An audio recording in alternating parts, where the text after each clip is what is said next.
各位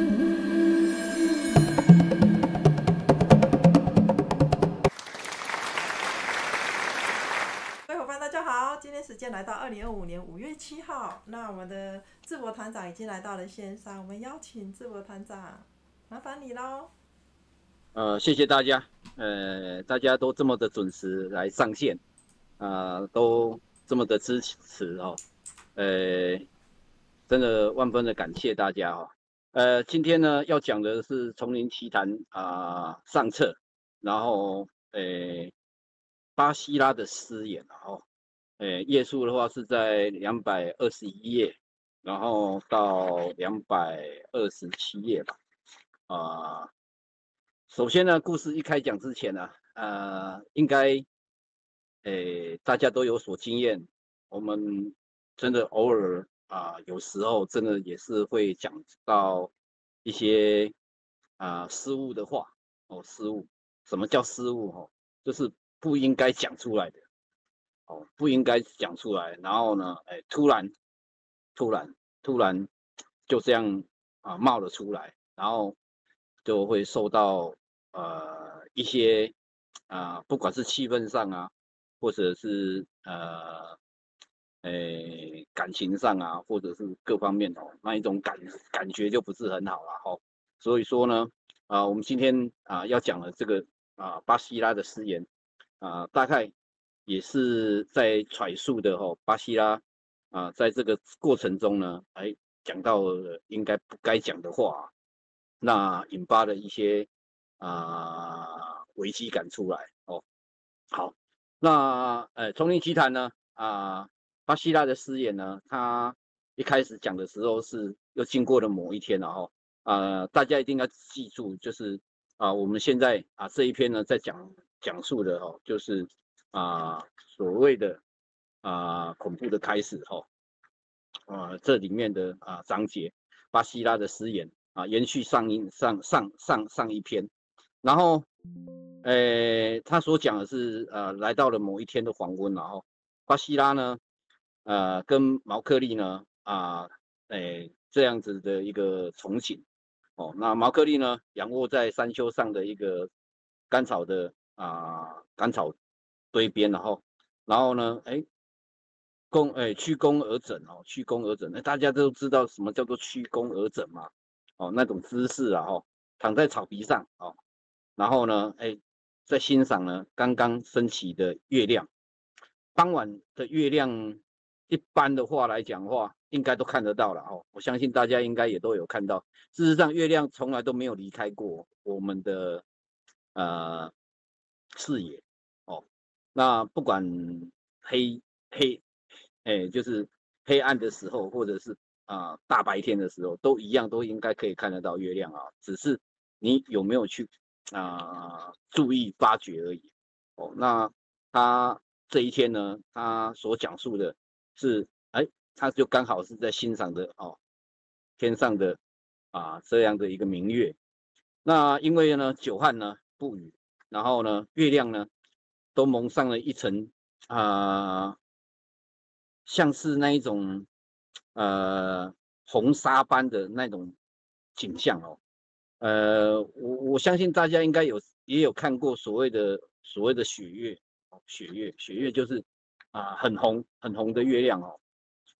甚至也有很鹅黄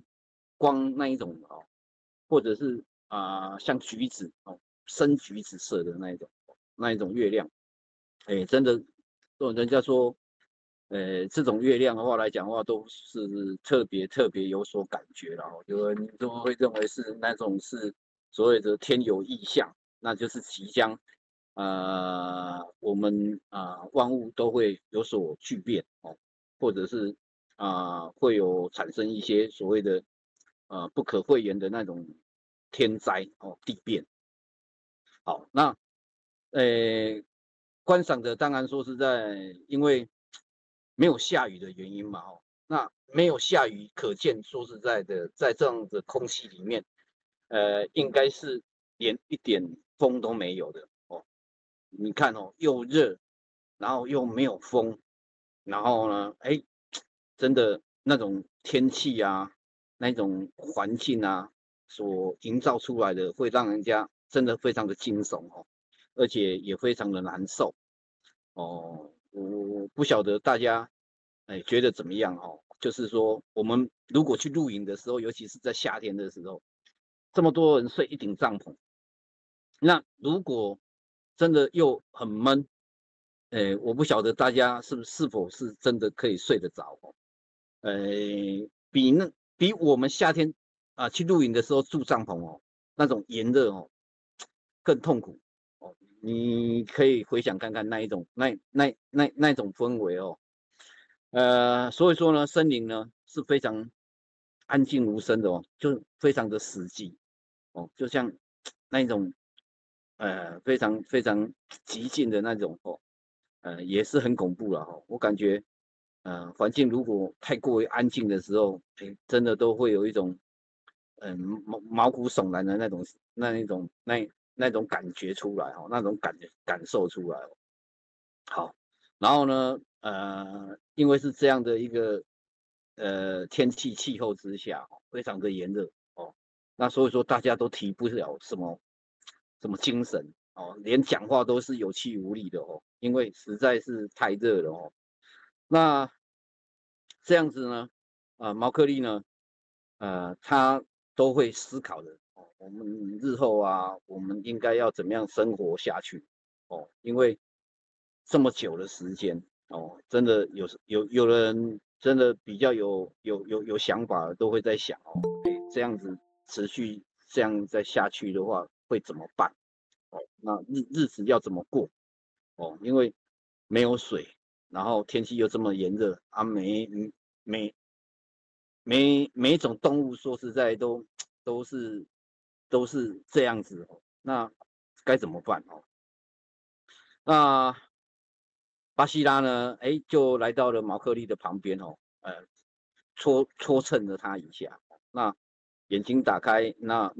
毛克利眼睛就打开啊，哦，然后就看着巴西拉哦，然后问巴西拉说，你什么？你哪时候来的哦？那你不是在睡觉吗？哦，那巴西拉就跟毛克利讲说，我已经热到连睡都睡不着了，真想把自己身上的这个皮毛呢，都给它拔下来哦，剥下来。那事实上这有没有可能？哦，那我相信我们在座的各位的话，都有养过宠物的人都知道哦。事实上，就是狗猫，它们都不会流汗，但是它们自己就会有所谓的生理的一种调节哦。所以说，真的非常的炎热的时候，事实上它们的毛都会掉，都会掉哦。冬天的时候，它就会长得比较浓密，然后夏天的时候呢，它就会开始从春季开始，它就会慢慢的掉毛哦，换毛哦，脱毛哦，这样的一个现象产生。那尤其是有养狗跟猫的人哦，更清楚哦。如果在座的有人也有养过长毛狗的哦，有养过长毛狗的人都知道，长毛狗会不会换毛，会不会退毛啊？这里面有人养过马尔济斯吗？或者是贵宾有吗？哦，那如果你有养过这种狗的话，你就大概知道，长毛狗事实上它是不会所谓的换毛或者是退毛的哦。所以说，这一个长毛狗哦，它就没有所谓的换毛哦，或者是天气的生理的这种时钟的问题哦去做调节，没有哦。那一般的话会脱毛掉毛的，大概都是半长短的哦的猫狗，甚至于短毛的狗。那短毛的呢，它就没有再分气候或者分那个季节哦。短毛狗事实上的话，它是天天掉哦，天天掉，只是掉多掉少。然后呢，哎，夏天的时候哎它就会掉比较多啊，冬天的时候它就会掉比较少。然后呢，短毛的呢也很奇怪哦，它油脂分泌就会更旺盛哦，它的味道哦，它的体味啊就会更浓。如果各位曾经有看过所谓的那种八哥啊，哦，或者是小杜宾啊，哦，或者是那一种大型犬的话，短毛的，甚至还有罗威纳啊哦，大型犬哦。那半长短的就像秋田狗哦，或者是小柴犬哦，那这一种都属于半长短的哦。那半长短的话，事实上像现在外面也看到也蛮多的，像边界牧羊犬那种黑白的哦，半长的，或者是喜乐蒂，或者是半长短的，甚至于博美哦，这一些都是属于半长短的哦。他们这一种的话来讲的话，他们就是会有季节啊，或者是气温上的一种调节哦。那甚至大型犬的话，半长短的话，哦，连寒带狗它们都是算半长短哦，半长短那一种，像哈士奇哦，所以说夏天哈士奇的时候，像这种雪橇犬，它们应该原先的话来讲的话是住在比较寒冷的地方，那夏天一到的时候，它都很容易掉毛脱毛哦。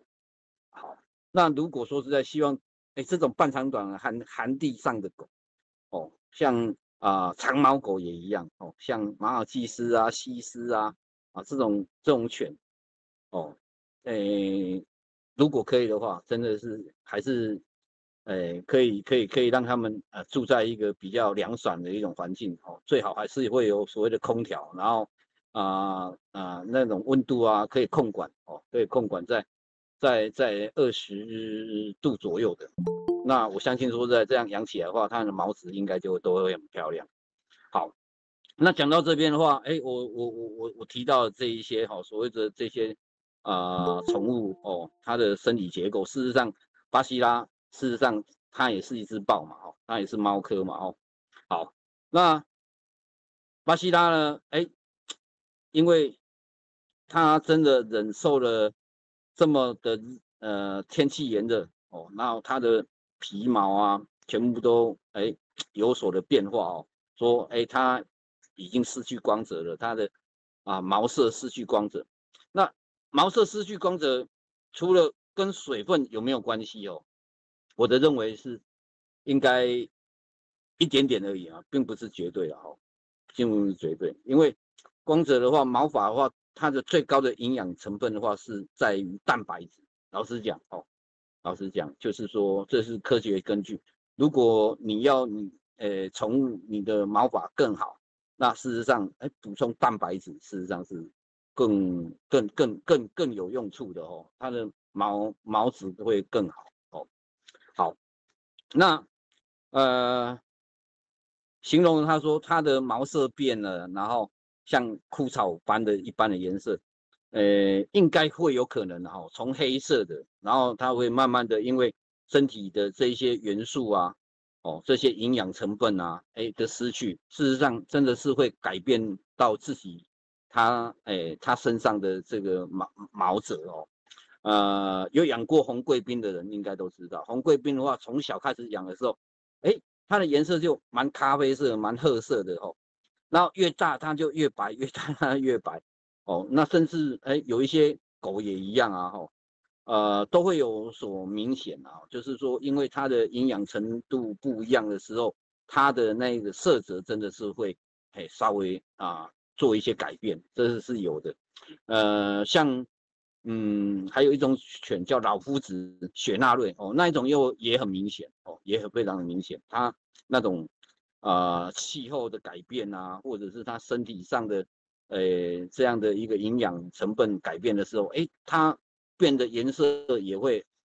差很多哦，也会差很多哦。如果各位有养过宠物的话，或者是有看过的话，应该大致上会了解我所说的这样的一个情况了哈。如果你有接触过的话，好，那这么的炎热，当然大家一定都会抱怨发牢骚哈，然后就会说，你看这是什么样的气候哦，然后的情况，然后到现在的话都没有下雨。然后呢，毛克利呢也问了巴西拉，巴西拉说，他用他所闻的空气中水汽的一种气味的话，他认为这几天还是不会下雨的哦。不过呢，我就安慰了毛克利说，绝对不可能，也会永远不会下雨的哦。这一点的话，你可以放心哦，我们一定会等到下雨的来临的那一天。那毛克利呢问巴西拉说：“那你肚子饿了没？有没有吃过东西？”在这个同时呢，我希望跟大家分享的就是说，我不晓得大家对于下雨的那一种空气中的那一种气味，大家有没有感受过？哦，有没有那一种，就是那种测量哦，就是自己心中的那种评判哦。比方上来讲，今天有下雨哦，那这种下雨的这样的一个气味哦，我们以前在乡下的时候，说实在那一种味道都会有的哦，尤其是在我以前我们在南部的那个地区哦，甚至因为我们嘉南平原很平嘛哦，甚至用眼睛看有时候也可以评判，就是我们站在这边，然后看远方，那就会看到远方的那种云层黑云哦，然后甚至太阳照射的时候，说实在就会感觉到说哦，原来那一片黑云之下有那种蒙蒙的那种现象产生哦，那就可以断定说哦，原来那一边的话来讲的话是在下雨那一种空气传来到我们这里，在我们去看到了这样的一个现象的时候，甚至都可以推断那个时间说大概多久就会来到我这里哦，我现在所观测的这里哦，以前我们在乡下的话，小孩子的话大概也都会有这样的基本观察啦，基本观察能力啊，对于气象哦。那到了都市之后的话来讲的话，我感觉最为明显的，真的就是那种空气中的湿度，那一种很明显哦。嗯，如果有这个机会的话，说实在，大家可以大家互相来探讨一下，来研究一下，你是怎么样感觉说今天会不会下雨？哦，我们不要听气象局报告，就是以我们自己个人，然后来做这样的一个判断哦。比方上来讲，会下雨的话来讲，除了阴天哦之外，然后还会有什么样的一种现象哦？我们来预估它会下雨，然后何时会下雨哦？这样子，我感觉应该也蛮不错。大家用生活的经验，大家来彼此交谈哦，来探讨一下。我感觉这也是一种蛮不错的一种生活常识啊。哦，好，那巴西拉呢就回答毛克利说，吃倒是吃了哈，但是都是吃了一些不三不四的东西。我们书本里面的，我这个样的一个语式的话，好像就跟我们，在讲的也不怎么样。我们都会讲说，我吃了一些杂七杂八的东西哦，然后但是我们书本里面写的是不三不四的东西哦。好，那所以说，肚子里面呢还是呼噜呼噜的作响哦，就是代表说，吃到的东西真的不是很，就是很好啦，哦，那所以说才会有这样子的。我们一般的话会呼噜响的话来讲的话，都是差不多快要吃坏肚子了。还有，呃，巴西拉他还讲说，甚至还吃了一些发酸的蜂蜜。我请问大家哦，蜂蜜到底会不会坏掉啊？有没有人可以告诉我，纯蜂蜜的话到底会不会坏掉？如果你把它收藏起来的话，不会。不会的人举手。不会的人举手。不错不错，几乎都举手，好，手放下，谢谢。一般的话来讲的话，我敢讲哦，蜂蜜应该是不会坏的，但是蜂蜜真的会变酸，这个真的是哦，真的是，诶，因为我太太他们那边的话来讲的话，都有野蜂蜜，哦，而且说在都很容易去采集得到野蜂蜜。那吃那种野蜂蜜的话来讲的话，它真的是非常非常的与众不同，它非常的浓郁，但是它都有一点偏酸哦，偏酸哦。如果有这个机会的话，真的是可以跟大家分享这个蜂蜜，好，然后怎么样去断定这个蜂蜜真的是纯蜂蜜还是假蜂蜜？事实上，真的也是值得大家一起来探讨哦。蜂到了冬天的时候，我以前我不知道啊，蜂到了冬天的时候是要喂它们吃糖的哦，不然它们真的也是会全部都挂掉。就是冬天的时候，比较没有所谓的这些花可以让它们去采集，然后它们真的是整个都是会饿肚子的。所以说我们小时候在讲说有几种动物它们会冬眠，然后春天的时候它们就会大肆的工作，然后储备了冬天的这样的一个粮食，真的是这样。因为我们等到我们这么大了，那我们就会越来越清楚说这些昆虫哦，它们的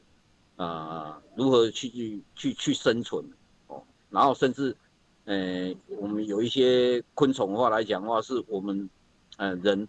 的经济昆虫哦，经济昆虫哦，像蜂蜜是其中之一。事实上的话，包含现在的那种什么螨，听说也可以做肥料哦，也蛮不错的哦。好，那大概在这边大概提一下，那如果对这方面的专业知识更丰富的话，事实上真的也可以在这一段里面的话分享给小孩子哦，更多的这方面的知识，而且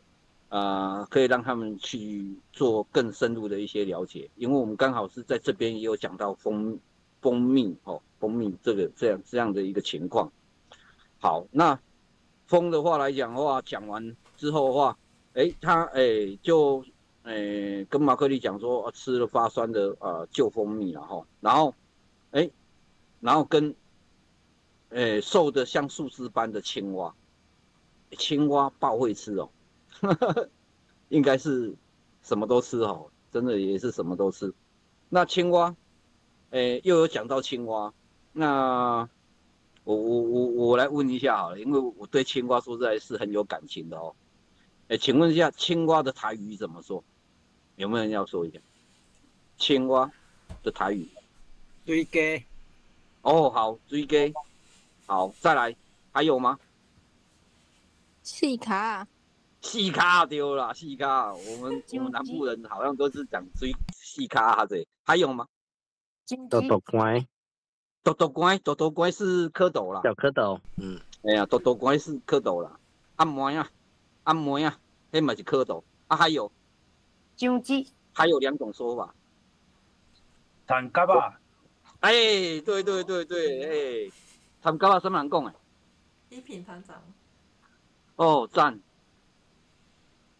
还有一个，有4种说法，常听到的。好，我鸠吉是蟾蜍啦，不是青蛙啦，青蛙还有一个。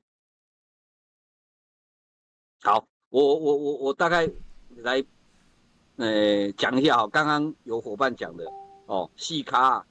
水鸡、产蛤啊，各几种也是时常听到的哦。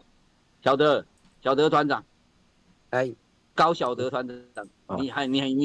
有没有听过我们那里的说法？一时想不起来。没有北部，太久没说了。庆德团长哦，庆德团长是基隆嘛？基隆有别种说法吗？除了水鸡以外，水鸡、参加吧。细卡有细卡较少讲。细卡都是这种哦。阮下港人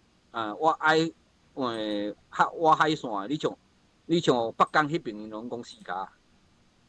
阮林迄边的拢讲四家较济啦。哎呀，好啊，还有一种的话来讲的话，如果有这个机会啦，叫酒感。酒感好，这个的话来讲的话，有机会的话，你们也可以，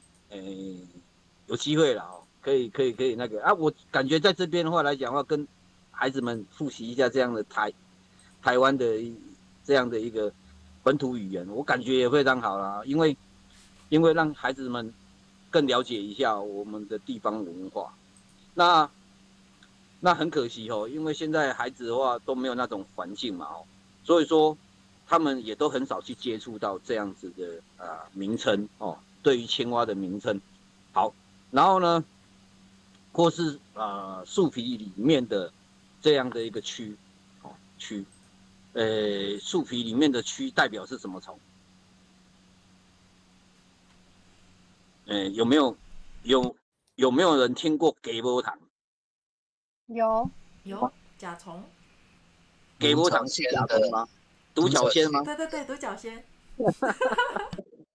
好，非常好。我感觉那个营养价值也很高我们台中这边的话，也有所谓的这个什么专门在卖昆虫的真的有人是在卖这个给波糖，然后他们都知道那种什么叫做锹形虫，然后独角仙，然后什么什么什么，真的是有在卖呢，真的也蛮不错的而且现在刚好4月份了，4至6月份，大概都是我们甲虫出土蜕变的季节。那如果有这个机会，大家到山上去有去看到那个光蜡树然后都可以在光蜡树的那个树下看很多很多不一样的甲虫的残骸尸体就是他们的那种躯壳。我们台中这边倒是蛮多的我只要说实在知道这一棵的话来讲的话是光蜡树，那大概就可以推敲说这一棵树大概什么时候我们可以来这边观察甲虫。好，我感觉有机会的话，如果自属有自己的地，或者是可以种植的，我感觉光蜡树可以多种几棵啦因为也可以做这一些爱护昆虫的一些举动出来，然后保留他们的栖息地或者是他们的食物，真的很重要那像上个月的话，紫斑蝶又开始在冲南北移，我感觉那一种也真的是蛮不错的那如果沿路的话，可以栽植那一些他们的食物，我相信说实在，对于我们的下一代的这一种环保意识，真的都非常的好。然后吃蛆，连蛆他们都吃了那我就在想说，他们不是都很口渴吗？那怎么可以吃得下这些东西你看吃青蛙，然后吃蛆，然后还有蜂蜜可以吃。我有时候我在想说，如果你很渴，你还吃得下东西吗？尤其像蜂蜜这么甜，对吧？你吃这么甜，那你又要喝很多水来分解吧，对吧？所以说，已经渴到这样子了，那你还可以吃了这么些东西这些食物，我感觉也是很不可思议好，那巴西拉呢又说了我们昨天呢真的也都很没有办法跑到人类的村庄，然后呢去杀了一只绑在柱子上的母牛。我们丛林规律里面好像有规定就有这一条禁止全部所有的食肉性动物去人类的这样的一个畜牧场去猎食，应该是有这一条的。但是呢，他们已经是做到没办法的没办法所以说他们也跑到村庄里面去去捕杀这个母牛真的是很不可思议了然后呢，巴西拉就在讲说，因为差一点点就没有得逞哦，而且说实在就把自己呢搞到快身败名裂了。为什么？因为他已经是瘦巴巴了哦，瘦巴巴也没有以前的那种活力哦，跟那一种能力，然后去捕猎捕杀这一只母牛。那真的好在是这只牛绑住了哦，绑在柱子上，所以说才让它得逞哦。那毛克利呢，注意看了巴西拉一下哦，那用沮丧而且呢又苦情的一种苦笑哦，说道：我们大家呢都是伟大的猎人呐、哦，我，结果呢，我到我现在呢是吃怎样白蛆和毛毛虫，啊，你们呢只能呢去捕猎呢绑在柱子上的母牛而已，哦，很苦笑啊，也很沮丧啊，哦，因为他们真的都丧失了他们原本可以的那种生灵活现哦，捕猎哦那种迅速啊，哦那一种敏捷，都没办法做到了哦，因为缺水。那大家可以想象得到，真的没有水的日子到底怎么过？怎么过？哦，那他们都已经变成的是这个样子。那如果可以的话，大家真的可以跟孩子们讲到这样的一个情况，然后，也可以让他们去回想，或者是让他们来提问哦。如果真的都没有水的时候，你该怎么办？哦，那你会想出来什么办法？那你知道哪里有，或者是，你要怎么样的话去爱惜哦我们的水资源哦各方面哦等等啊，因为我感觉在这个一篇里面真的都有一些所谓的生存的危机感哦，那可以适时的告诉孩子们哦，包含有时候有一些小孩子事实上对战争哦他们的想法哦，因为他们都是从看电视新闻或者是去看电影或者去看一些，他们都会认为说，他们在打仗，然后很英勇很怎么样，但是他们都没有看到凄惨的一面啊，会非常非常不是人过的生活哦，那让他们也有一种感受吧哦，那所以说，我感觉我们在讲恐怖的开始，尤其是这样的一个大缺水的一个状况之下，一定要挑起孩子们对于生存危机感。好，好，那又讲到了说，看看了哈，就笑笑的说，那我们大家去河边逛逛哦，我们去看看，从哈蒂呢宣布河边水边停战开始哦，宣布这样的规律开始，那执行的状况如何？哦，那呃巴西拉就叫马克利说，那你上来我背上面好了，我背着你走哦，那。马克利看到他已经瘦骨如柴了哦，那就跟他讲说，谢谢你啊，好，谢谢你，谢谢老师你哦，我看就不用了吧，你已经瘦成这样子了，你还要再背我，我怕你背不动了哦。然后呢，就一样，就是这样调侃的巴西拉说，你可能是昨天因为去杀了那一只捕猎的那一只牛之后，才会变成现在皮包骨的样子，对吧？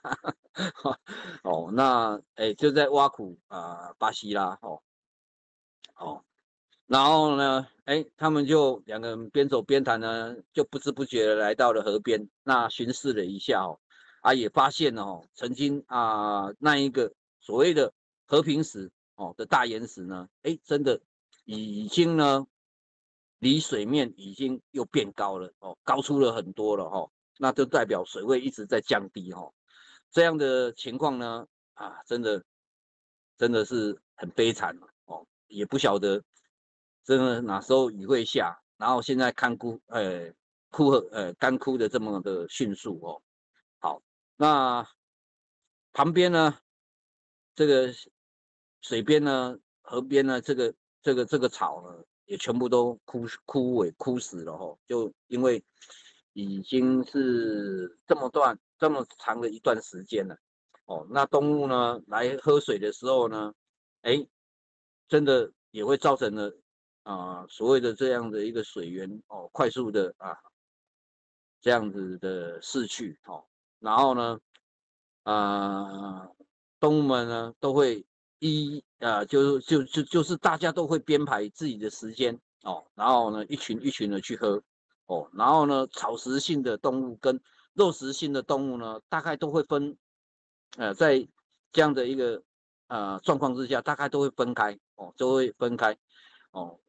分布出来哦，分布出来，因为你不可能真的草食性动物，然后跟肉食性动物一起在同一个地方喝水哦。你说，即使有这样的一个规定啊，哦，这样的一个宣布，我想有时候真的是也很难去放弃自己的本性哦，应该是怎么样的哦？所以说，还是大家都要再区分开来一下下，还是会比较安全嘛，对吧？哦，我们曾经应该大家也有看过说什么故事，那个什么和尚的故事，说跟一只毒蝎，对吧？然后因为要渡河，然后呢，那个和尚就跟毒蝎讲说，呃，我我可以帮助你渡河，然后呢，那个蝎子呢，哦，然后也要跟和尚一起过河，但是那个和尚说，因为你是蝎子，你会扎你会你会蛰人啊，你会蛰人。那但是呢，蝎子又跟那个和尚讲说，我绝对不会蛰你，因为你帮我渡河。啊，真的会是这个样子吗？哦，就是好，那结果和尚让蝎子上了船，然后呢，大家就在同渡的时候，在那边休憩的时候，就不知觉的那个蝎子就蛰了和尚。那和尚跟蝎子讲说：“你不是说你不蛰我吗？”他说：“我也不想蛰你，但是我就是会这样子。哦，那本性嘛，哦，那所以说，他们都有一定的一个规律跟一个自式，然后他们就分开了哦。然后由哈蒂呢做这一个肉食性动物跟草食性动物中间哦，就阻隔在中间做一个仲裁者。好，那也是来做这样一个法律的维持者哦。那所以说呢，就让大家都可以彼此放心了哦，放心，因为大家有这样的一个区分哦，大概在这一段的话来讲，大概就是会有这样子的。那呃，如果大家都深思之后的话，请问一下，哈蒂是公的是母的？这一头大象啊，哈蒂是公的还是母的？有人知道吗？哈蒂啊？母的，哦，母的。事实上的话，我我有时候我会跟孩子们，因为会请他们先看嘛，我就看说他们有没有看过。那我大概在这样的一个讲述中，我就会问他们哦，事实上哈蒂的话来讲是一只公的哦，哈蒂这只大象是公的，请问一下，他有几个孩子？他有几只孩子？这只哈蒂生了几只孩子？有没有人知道？事实上，在这个章节的里面也都有写到哦。好，他就是写的，哈蒂带了三头象哦，三头象，那就是站在河的中间哦，然后做这样的一个仲裁者、执行者、法律的捍卫者哦。那所以说呢，就把他们呢，大家呢都隔开，而且呢，他们都是朝外面看哦，四面八方的扫视的所有的动物们哦，来遵守所谓的水边停站哦。好，然后呢，巴西拉呢跟毛克利讲说，的确来了很多动物哦，然后你们有看过狗在喝水吧？或者是猫在喝水，哦，那应该都知道是怎么喝的啦，哦，甜的，都知道哦。猫喝水，请问是站着还是趴的？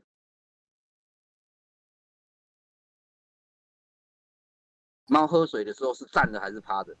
站着啊？站着，我看到的是站着。坐着，猫喝水是站着哦。坐着，现在坐坐着，坐着，反正它就是它不是应该趴猫喝着，水是用坐着啦。对啊，就坐着。然后如果更低的话，猫是会趴着。那狗的话来讲，喝水呢？站着，狗喝水真的就很好笑，四只脚都站着。它真的就是会站着，哎，就是这么。那除了因为关笼子的关系，它可能会趴着舔饮水器，不然的话来讲的话，狗喝水的话，通常它都是会站着。那猫喝水的话来讲，不是坐着，应该就是趴着。哦，很少说整只站着，然后在那边喝水。哦，那所谓的趴着，事实上的话是前倾，然后头下去压舔啊，哦，诶，是打水哦，用舌头打水进喉咙的。哦，如果可以的话，大家可以去观察看看。我也希望我们跟孩子们讲之后的话来讲，让孩子们去做这些观察，也不错，也蛮好玩的哦。那有些孩子们都会认为说啊，他们是用舔的，事实上不是，他们是用舌头用打的哦，打的。好，那讲到这边呢，就是在这个环节里面，就是讲说，真的在这样子的一个环境之下，大家都可以很好的去遵守哦，遵守这样的一个规定哦规律。然后呢，巴西拉呢，哦就在这边呢，也会时常呢，用他敏锐的耳朵哦，然后呢来听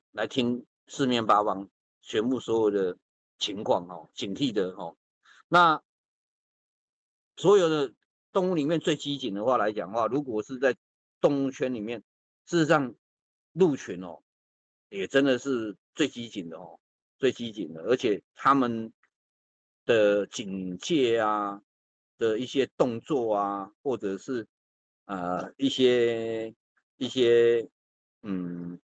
跑哦，就是跑，都会告诉对方危险来了哦。如果为什么会这样讲？因为如果鹿群的话，知道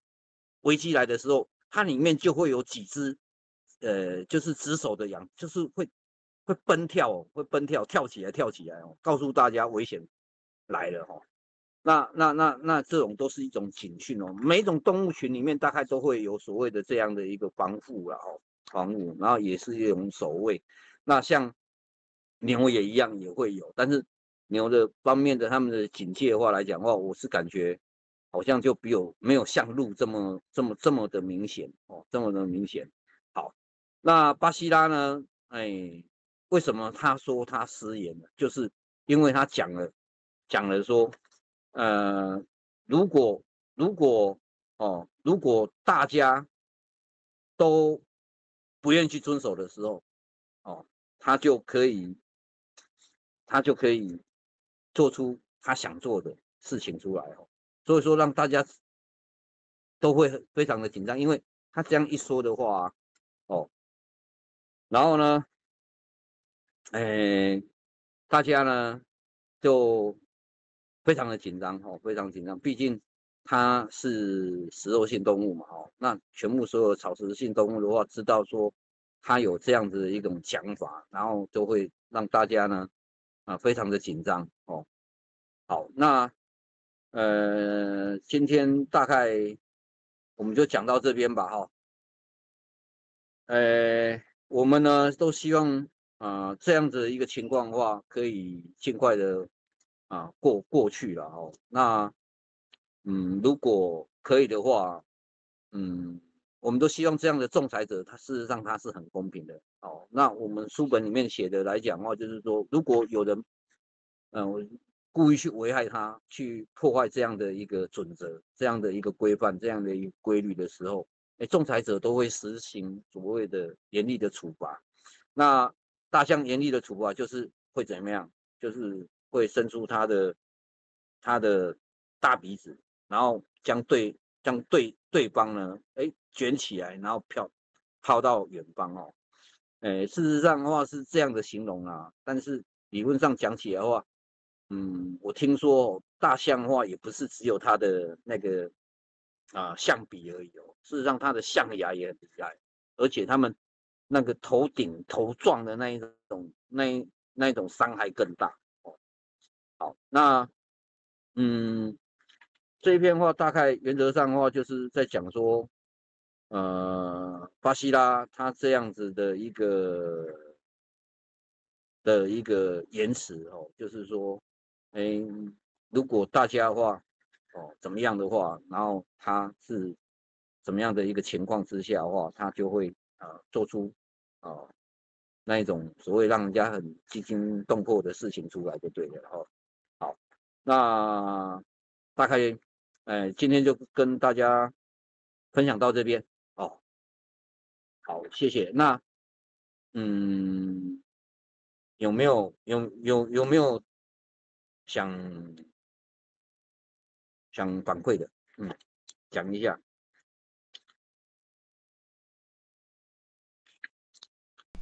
好，听到了。好，我们谢谢智博团长。这个时间点呢，我们先来合影一下，然后会后大家就来直接进行交流 Q&A 的部分，好不好？那我们来请大家来帮忙把镜头打开。好，都开了吗？西北区的每一集都有名字做。好 ，OK 了哈。看一下哈。稍等我一下下。好。怎么那么奇特？看一下哦，看一下3、2、1，哎呦，3、2、1，好，那我们谢谢各位。谢谢观赏贝学院讲座，喜欢请按赞、订阅、分享，请给我们鼓励及支持。